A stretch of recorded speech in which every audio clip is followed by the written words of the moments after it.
Dwi Ayu korban penganiayaan George Sugama Halim akui trauma. Namun kini ia mengaku maafkan anak bos toko roti cakung tersebut.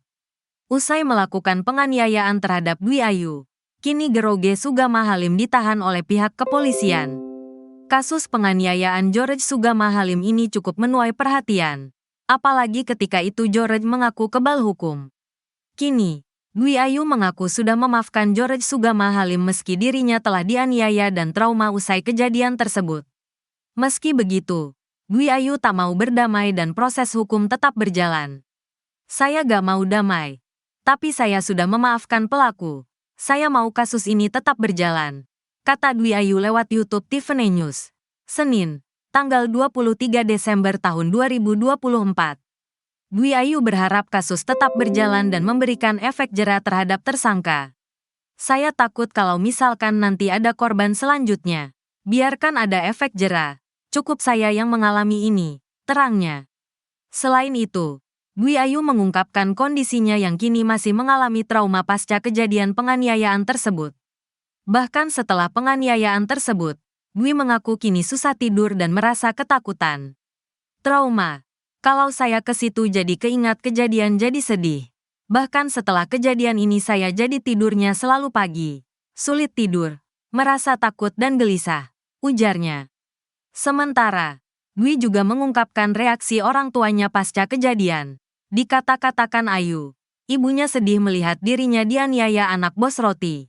Namanya orang tua sedih melihat anak perempuannya diperlakukan seperti ini. Mama emang gak nunjukin tapi kita anaknya tahu perasaan mama, tuturnya.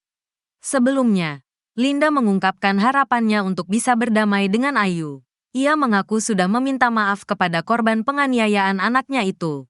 Sebab, Linda tak ingin kasus penganiayaan yang melibatkan anaknya tak diperpanjang.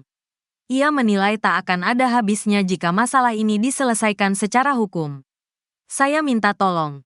Saya berharap semua ini berjalan dengan damai. Saya memang sudah meminta maaf kepada Ayu, supaya masalah ini tidak diperpanjang. Gitu loh, ungkap Linda. Kalau bisa, tidak ada saling tuntut-menuntut, tidak akan ada habisnya, imbuh dia. Linda lantas menekankan, ia dan anaknya sama sekali tak berniat menganiaya karyawan. Menurutnya, video penganiayaan oleh George yang beredar luas di media sosial justru menimbulkan rumor. Tidak ada niat sedikit pun saya ataupun anak saya dan keluarga saya untuk menganiaya karyawan. Semua pihak yang sudah melihat video ini, penganiayaan, mungkin terpancing emosinya, tutur Linda. Tapi, video ini, kalau saya menyelidiki kejadian sesungguhnya, tidak seperti apa yang dikata-katain di luar, terangnya. Sebelumnya, Dwi Ayu Darmawati, 19, karyawati toko roti di Cakung menjadi korban penganiayaan oleh anak bos toko roti tersebut, George Sugama Halim. Penganiayaan itu berawal ketika Dwi menolak permintaan George yang menyuruhnya dengan kalimat tak sopan untuk mengantarkan makanan yang dipesan secara online ke kamarnya. Tapi George yang tidak terima permintaannya ditolak, korban justru melemparkan patung, mesin EDC, kursi, dan loyang hingga Dwi mengalami pendarahan di kepala dan luka memar. Setelah kasus itu viral, ia lalu ditangkap dan dijadikan tersangka.